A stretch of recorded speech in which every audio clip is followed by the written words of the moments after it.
Hello and welcome to the Enduro World Series Show, the show that brings you the inside line on the best stories from all the Enduro World Series racing this year. This week we have plenty of action for you from the beautiful Italian Dolomites, where the racers have been battling it out at the EWS Val di Fassa Trentino. We have our regular rider diary segment, where this week we caught up with one of the most liked riders in the EWS field, Santa Cruz rider Iago Garre, to give you an insider's look at what the life of an EWS racer really looks like. We'll also be talking to a couple of guys who have taken a rather alternative approach to their EWS season, riding between every round all the way from Scotland to right here in Italy, which is absolute madness. Before we get into all that, let's take a look back at how the season has progressed so far, who the movers and shakers are at the top of the rankings.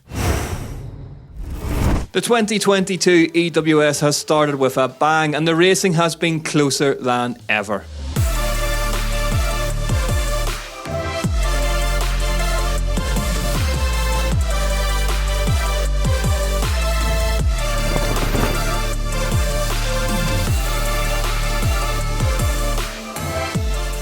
In the women's field, it was Ella Connolly who took first blood in the Tweed Valley, her first ever EWS win, and on home soil as well, making it just that little bit sweeter.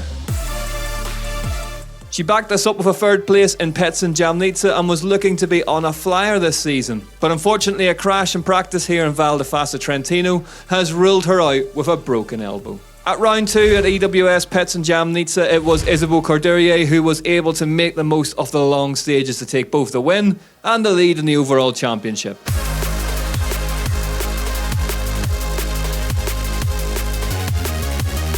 A commanding performance from Isabeau was pretty ominous looking for the other riders heading into Val di Fassa this weekend. Snapping on the heels of our two winners, we have a strong pro women's field chasing their slice of glory. Keep an eye on Morgane Charre and Bex Barona, who have been close behind and looking good this season. Our reigning overall champion Melamed has had a slow start to the year by her own high standards, but looks to be warming into it. Could this be the weekend we see her back at the sharp end?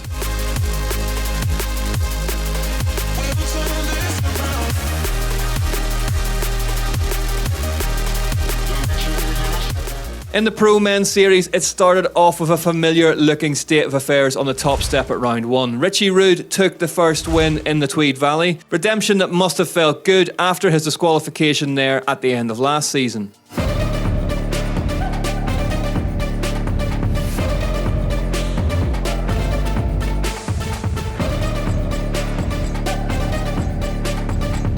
In Petzen Jamnica for round 2, it was Mr. Consistency, Jesse Melamed, who took the win after a 2-year hiatus from the top step. Jesse is looking fast this season, seriously fast, and it is starting to look like we have much more to come from him.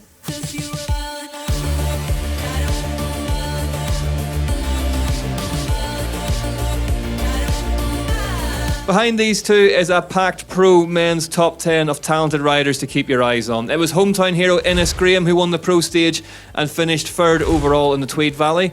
Can the local ripper replicate this kind of form on the road?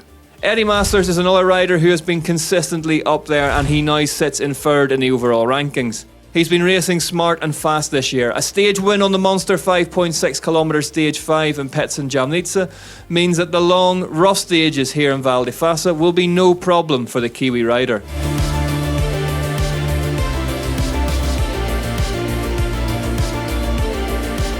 Jack Moyer, our reigning overall champion, had started slowly. A shoulder injury in the off-season had pundits pondering if he could replicate last year's form. Only managing 26th in the Tweed Valley seemed to reinforce that belief.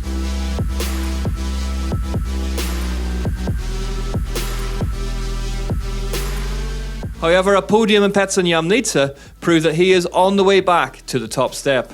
Plenty of big names, all with a chance of taking top honours this week. One thing's for sure, we are in for some hard-fought racing across the beautiful scenery of the Italian Dolomites. What a start to the year we've had. The riders have been coming out swinging and really showing us what they've got. I, for one, can't wait to keep watching them battle it out for the rest of the season. Now it's time for what is fast becoming one of my favourite segments. It's Carlson on Course. We've set the big Australian loose this week at the top of the pro stage. He'll be taking a look at what the pro stage is and how important it is for the racers, as well as looking at the all-important line choice on track. We're up here on the pro stage, the first stage of the EWS Val di Fassa here in the Trentino region of the Dolomites in Italy. The pro stage is a one-stage race for Saturday, and it's a stage that has 25 points up for grabs in the overall point standing. Now this stage here, it's short, it's fast, it's furious, it's only 1.2k long. You might not necessarily win the race here, but you can definitely lose it.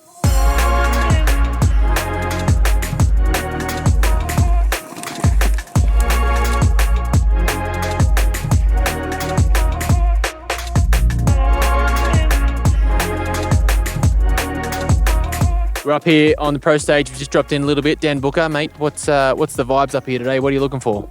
Trying to carry speed through this bit. It's kind of flat and there's a few awkward little routes. Yeah, just trying to carry speed really is the main bit. Flat pedals win medals. How's that going out there? Hopefully, yeah. It's good up there. Maybe suffers a bit through this bit, but yeah, I think if you can pump through, try not to pedal too much, should be going good. Do you and Sam compare pin heights and lengths? Nah. Both on the same program, I think though.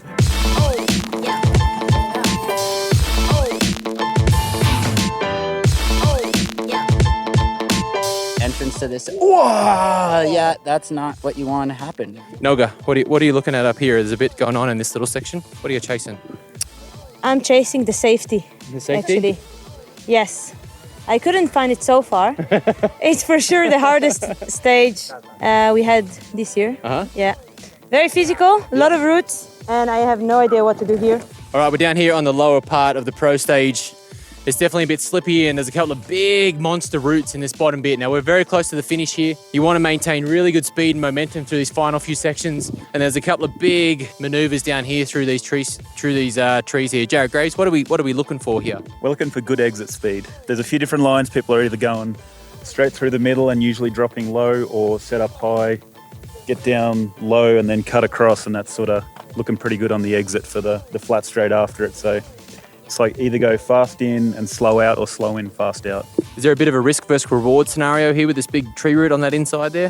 Definitely some guys are trying to take it a little bit too quick. There's been a few hoo-ahs.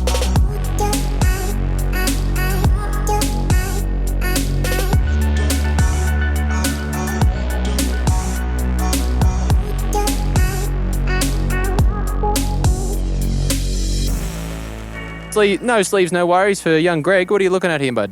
Absolutely everything. I feel like I'm riding 6 feet and then I have to stop and have a look at the next bit.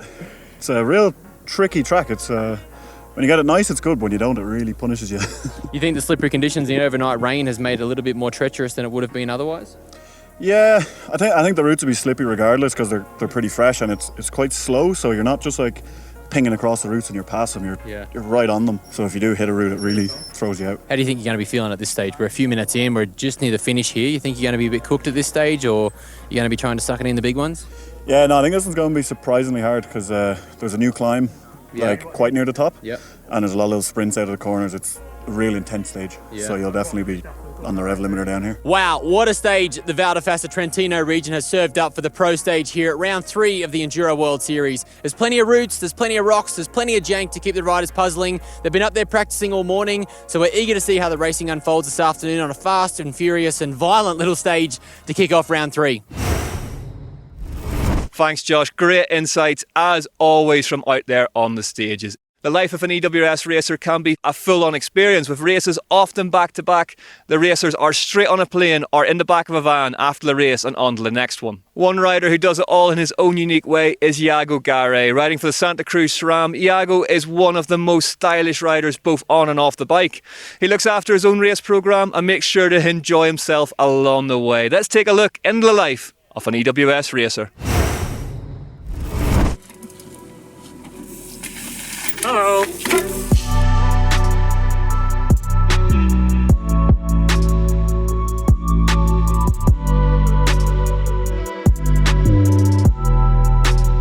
Hello, my name is Iago Garre. I come from Spain and I ride the Enduro World Series for the Santa Cruz SRAM team. I've been racing the Enduro World Series since it started in 2013. It's been almost 10 years, so it's been a hell of a trip.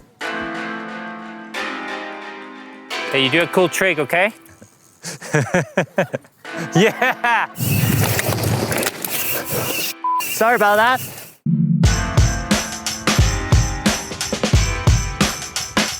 I raced downhill until I was probably 21 years old or something like that. And then that's when the Enduro World Series started. Tried it, it was pretty good. And then somehow Santa Cruz liked what I was doing and started supporting me to race the EWS.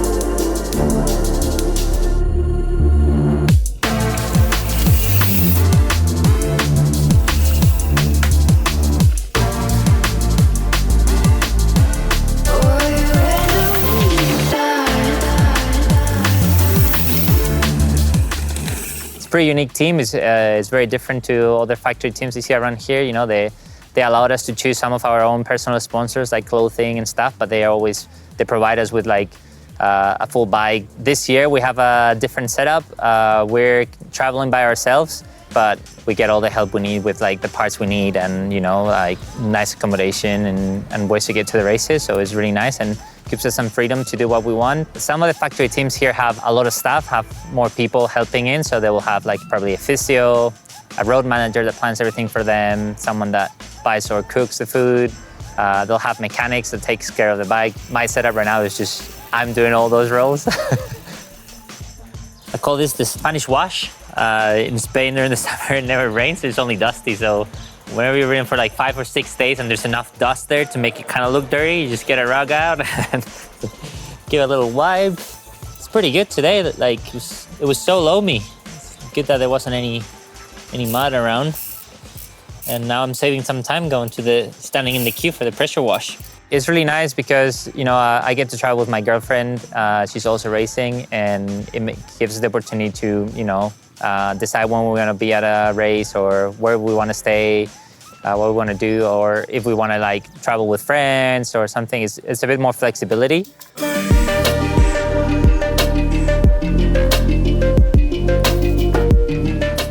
Quick stop at Decathlon, get some walking poles for track walk, and what's going on there? Broke it. We made it. She packed. There's some stuff in here. Just out for a track walk, have a look at some lines.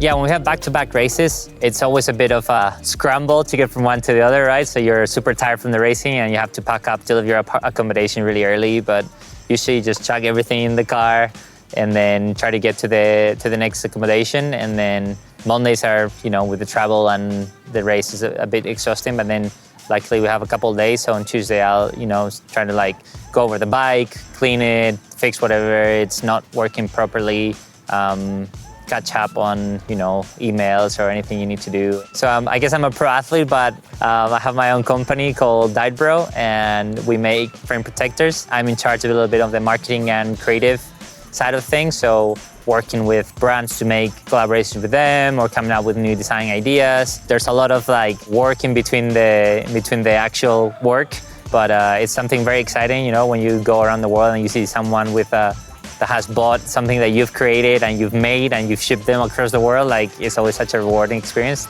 It's probably a really good retirement plan. So I hope that one day if I decide to stop racing, I'll have Bro there for me.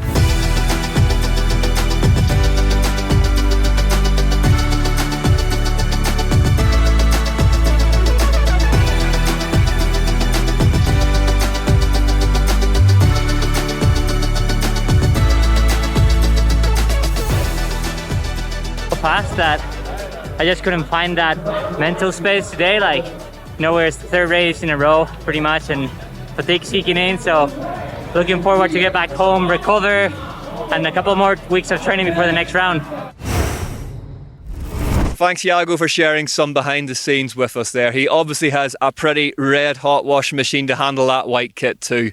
It's a fairly bold move. Now, without making you wait any longer, let's get into it now, shall we, and see how the racing played out here for the pro men and pro women at the EWS Val di Fassa Trentino.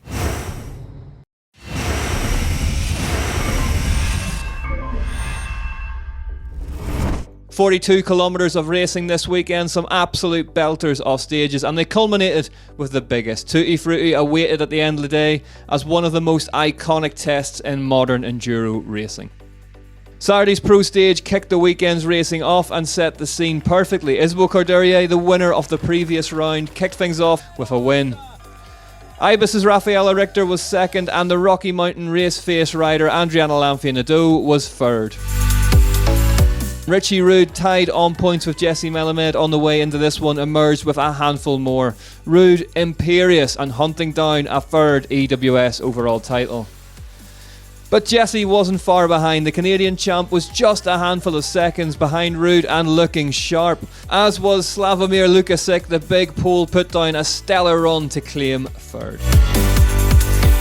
Morgane Charre had ridden her way to fourth on the pro stage, but started off day 2 by going faster again. She was second on stage 2, Titans. The sun came out on Sunday morning, and given that she was at a bike race and had a number on her back, Isabeau Courdurier decided to get down to business. She was fastest by a crushing 8 seconds. Sunday did not get off to a good start for Richie Rude. Although third on the stage, he had been down a crash right at the start of the day.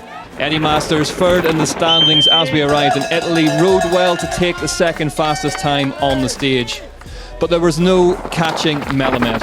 Jesse started the day in fine form. He took the win on Titans by a commanding 6 seconds, which put him into the lead of the race. Messadots was the third stage, the second longest of the day, at 3.5 kilometres in length. Isabeau Courdurier won the stage by 6 seconds. Her lead was now 26 seconds in the overall, from Morgan Charre and Harnden 33 seconds back. Martin Mays was also pushing hard and was now in range of Eddie Masters' third position. Melamed took the win on the third stage by just over a second from the Yeti rider. The penultimate stage beckoned, and it was the fast and crater-filled Glue Vine. Raffaella Richter was in third place, keen to prove that her initial pace in the Dolomites was no flash in the pan. That moved her up into a podium position with 1 stage to go. Second on the stage was the enigma Melanie Pujan. When fully in her stride last season, the Frenchwoman was unbeatable, but in 2022, she was still hunting for her first stage win. She came close to getting it on this one, but the as yet undefeated Courdurier took yet another stage victory on 4. The race leader Jesse Melamed finished the 4th stage in third. After a virtually faultless morning, his lead was slashed by 3.6 seconds. Eddie Masters continued to be the only racer seemingly capable of living with the pace of the 2 leaders, and separated them to finish second on 4. Rude won the stage. He wasn't in the lead, but he had reined Melamed in. Only a second now separated them. Once again, the plunge from the ridge to Carinthia town centre would settle things. It would be heartbreak for Raffaella Richter. Tutti Frutti takes no prisoners, and the German rider's hopes were dashed by a front puncture. She was out of contention and would be forced to finish the day in 8th. Richter's ruin was Harnden's gain. Trek's British star would collect third after a consistent day at the office. She also took home some all-important Queen Stage points by winning the toughest test of the weekend. But taking the win in no uncertain terms was Isabeau Courdurier. The Lapierre Zip Collective racer had dominated in the Dolomites and took her second victory of the year. Eddie Masters looked fast from the moment his bike crossed the start line on Saturday, and the Kiwi, who tasted EWS victory back in Les Ors in 2019, slotted home in third on the Queen Stage to take third in the overall. All eyes were once again on the clock, with only 2 riders left to go. Jesse Melamed had barely put a wheel wrong all weekend. His racing has become measured, precise and deadly accurate. He beat Richie Rude fair and square on the monster final stage at the previous round in Austria and Slovenia, but he just couldn't do it again in Italy. Richie Rude had crashed early on Sunday, and it had woken something up in the big American. He had clawed back Melamed's lead piece by piece, and on the final stage he had managed to summon up the knockout blow. Richie won the stage by 6.6 seconds and took the win. Here are the confirmed results then. Isabeau Courdurier takes her second victory of the season. Charre and Harnden are second and third respectively, and Adriana Lanfia-Nadeau put together a fantastic late charge to climb her way up to 4th. Richie Rude takes the win for Yeti Fox. Jesse Melamed took second. He'll have been disappointed, but leaves with a boatload of points to console himself with. Third place went to Eddie Masters of Pivot Factory Racing. Isabeau Courdurier leads the way in the pro women's overall then. Morgane Charre is second. The pairing of Rude and Melamed arrived in Trentino locked together in the points, and after a battle in the Dolomites, it is the American who now has the yellow overall points leaders race plate. And in the Teams Championship, Pivot Factory Racing remain the class of the field at the top of the table. Well, what a race we have just witnessed here at the EWS Val di Fassa Trentino. The racers have returned to the pits. It's time for them to catch their breath and to unwind after a busy weekend of racing. But we can't let them fully relax. Carlson's heading their way. Well, there you have it, trendsetters. Just wrapped up a huge day of racing here in the Val di Fassa Trentino mountains. The stages were long, they were physical, they were hard, the heat was up there and the racing was fire all day. So let's have a little walk through the pits and see what we can find and have a chat about their race day. Number one team here, Pivot Factory Racing. Look at you guys go. Congratulations. How was it? Yeah, thank you. That was a pretty big day, but yeah, fun and happy to be leading the teams. Yeah, true story, mate. Eddie up on the podium. What a fantastic run. Congrats, bud. Oh, mate, I'm actually so stoked. Like, it's been 2 years of hard graft and injuries and stuff. Yeah. And I'm not going to lie, if I didn't question whether I'd ever get back on the box. Yeah. The front boys are running pretty hot pace. And You are one of those front boys. You were fourth last weekend. I know, but like it's been a long road to get back to there. So I ran a great race today for me. Yeah. Consistent stages, and I'm stoked. Look at me, mate. I know, look at you. You're glistening, hey? That's not champagne, trendsetters. The Bondi Sands, this Kenazai sun.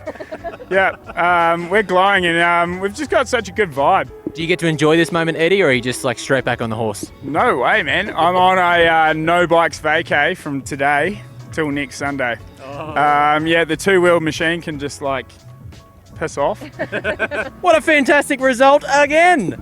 Yeah, I'm super happy. I honestly just had a good day, like everyone asked me, but I just went on and had a good day. It was like sun was shining, the Italians were out there like screaming for us, and it was such a good vibes. The level has lifted so much in this 2022 series. What are you doing to adapt to this new level? I'm just trying to focus on myself and focus on my riding and do like the best I can. I'm never checking the result, for example, or anything like that. So it's just me, my bike, and we go out and we ride. If it's working, it's working. If it's not, then it's okay. We can try next time. So I think focusing on me this season is helping me to get pressure off and just riding like I can. Mate, what's going on here? Tim, you're a bit tired there, bud. It's day. I'm Richie Rude, ladies and gentlemen, another epic battle this weekend with Jesse Melamed. Came down to the final stage. I think there was a second between it. Did you know that going into the final stage? I actually thought it was like 5 seconds. So like the pressure was on for sure. And the only option I gave myself was to pin it or get second place. So if you knew it was 1 second, would it have changed your mind or would it have been the same thing regardless? I feel like it would have been a little more stressful because I feel like the 5 second gap was like all or nothing. And then the 1 second would have been like, all right, like ride consistent, maybe you'll beat him. But he was riding good all day, so like would have been tough no matter what. But for sure, I was like 5 seconds, all right, I just had to go hard on all the climbs and just see if I could hold on. Ella, mate, what happened? You had a bit of a hugie, it looks like. Yeah, just on one of the slippy stages in practice, like over the bars, arm out, and broke my elbow. It sucks a lot. What is the process here? We talking weeks, months, days?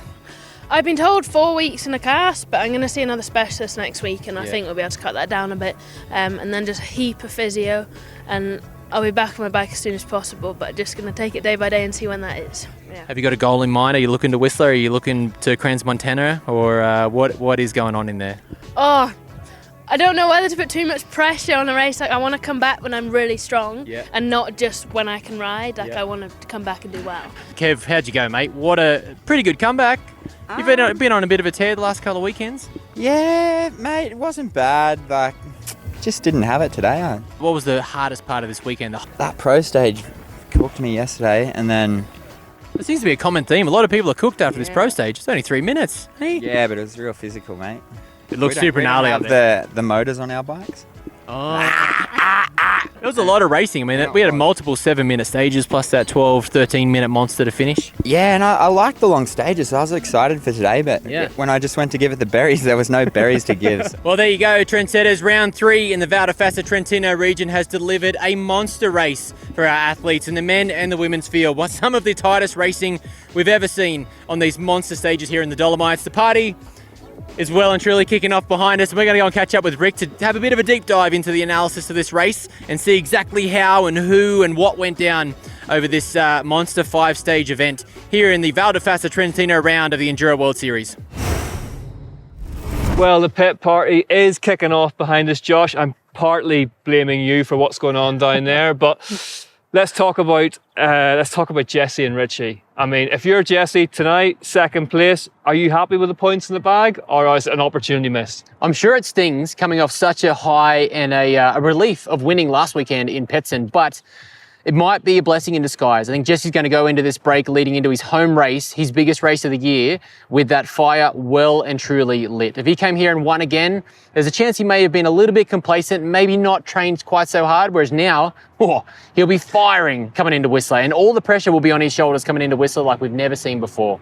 Well, we saw that last season, didn't we? We really saw the championship was basically like a big enduro race, and that as long as Jack, it was then, and Richie were close together, they were both happy because they both knew that the points were sort of equal. But let's talk about Isabeau. What another commanding performance. 2 races in a row. She's untouchable at the minute, isn't she? The level that the women's racing has lifted to this year in 2022, and for her to come out with such a dominant performance again, it's impressive to see, and you can see how much fun she's having with it. You know, she's mentioned it in her interviews over the weekend, over the last couple of weeks. She's enjoying riding her bike. She's having fun racing. She's had those most epic achievements of podiums, and it's just taken all the pressure off her shoulders. And now we're seeing a free, relaxed, and comfortable Isabeau ride. And look at the results. They speak for themselves. We talked about the great. Let's talk about the not so great.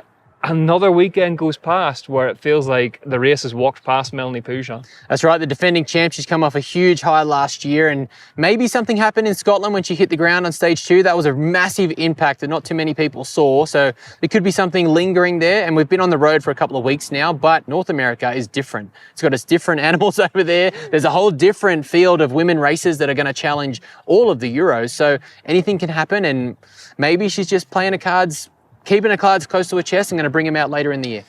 We need to talk as well about the heartbreak for Rafaela Richter as well. Like, a podium spot once again was in her grasp, and that puncture, Tutti Frutti, doesn't take any prisoners. That's right, and it's another weekend where she's had a bit of a lackluster result, but she had all the pieces there, which has to be confidence inspiring for that Ibis team.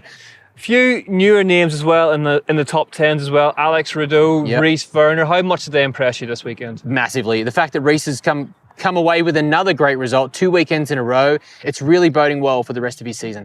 Pro Women's Championship rider to beat has to be Isabeau Courdurier. But in your opinion, can anyone get near Jesse and Richie for the men's? Well, I'm very curious to see how Martin Mays attacks this second block. Jack Moyer's been doing a lot of fiddling as well, and he's about to go into this next block home to get that training that he's been missing at the start of the season. Martin's moved on to a new team. They've been puzzling with their bike as well. He may not have come into the season quite as hot as he was expecting, but we have enough time here for those athletes to reassess the training, put in the work, and come into the second half of the season swinging. Well, disappointing that we're heading into a bit of a break now. We've just got going, but we get to come back with one of the most iconic rounds of mountain bike racing, the EWS in Whistler. You used to live there. You nearly won it one year. What's so special about that place? What have we got to look forward to? Well, I think just being in Whistler, it's got a similar vibe here to Trentino and the Dolomites. It's just epic. It's got a vibe to it.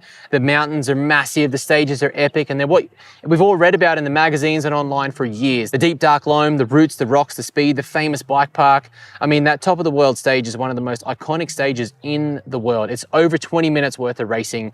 It's provided some of the best racing we've ever seen in the whole history of the EWS, and to have that to kickstart our second block of the racing, it takes a lot to win there. And it's different to Europe, but the speed, I think, is what takes a lot of riders back. It's really, really fast when we get to North America, and I cannot wait to see how this battle unfolds. Plenty more to look forward to with EWS Whistler. Now, as if enduro racing isn't hard enough, there are 2 young men who have decided to make it that little bit trickier for themselves. My name's Eric Olson. I'm 23 years old from Bellingham, Washington, USA. Yeah, my name's Dan Pro. I turned 32 3 days ago, and I live in Bellingham and have gotten to know Eric over the last few years through mountain biking. I qualified this year for my first time for Pro Enduro World Series. So we decided to do a bit of a bike tour between the first 3 rounds of the Enduro World Series. So we're calling it the Tour de EWS. At some point you mentioned that you were trying to find someone to go film with you. You know, I have rough experience and know how to do that, so I said, sure, go for it. That sounds like a cool adventure.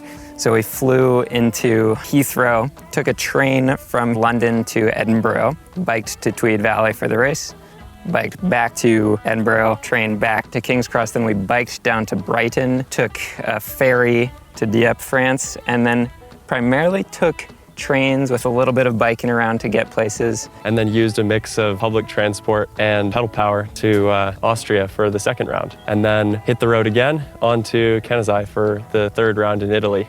One of the biggest reasons why I was like, this is a cool project, is that you are raising funds for World Bicycle Relief through this and raising awareness for that so people can donate. And that's a nonprofit that helps get bicycles to people in parts of the world where transportation is limited and where it affords them a way to go places. I really wanted to be self-supported, and my original plan was to just ride these knobby tires for the entire race. But enough people convinced me that I needed to run slick tires that I somehow decided the best solution was then to have the whole knobby tire wheel set on my back. So not even just the knobby tires, but a whole secondary wheel set. Yeah. Traveling through Europe with a bike and all your clothes on your back and stuff like that is totally doable. You just have to like try and keep a positive attitude and just like roll with the punches, I think. How was your journey over to Val di Fassa? Yeah, it was good. It was a pretty full-on sort of 3.5 days because we left Sunday after these boys raced. Rode about 2 hours to Klagenfurt. So we had 2 Americans, which was us, and then 2 Kiwis. We had Matt Fairbrother, who rode between the last 2 races as well, and then his friend Lucas Walsh. 2 Kiwis, 2 Americans taking on the Dolomites. The profile was like all flat for the first like 200K. Yeah. And then just these big mountain passes. So we ended up in like golf ball size hail that day, which was one of the crazier things that's ever happened. And then we were a motley crew of like bandages, and like my hands have huge blisters, and like, but we just kept trucking. We got some bruises from big hail, and then we kept going, made it to the Dolomites, and then hit the mountains. For the next 2 days? Yeah, for the next 2 days we were just hitting big mountain passes. Will be the Whistler EWS. And then the plan is to make it over to the East Coast as well. And I think I want to ride between those 2 races too. Or we'll just disappear off the face of the earth. Yeah. Because we've worn ourselves out. Yep. Thanks everyone for joining us here for all the action at the EWS Val di Fassa Trentino. We'll be back next week from Valberg in France, where we will have our very first standalone EWS e-race. For our EWS racers though, they now have a short break before we head back to the famous Whistler Bike Park at the beginning of August. It's been a 3-year hiatus for us, and I know plenty of riders will be excited to return to this famous location. Thanks a lot, and we'll see you next week.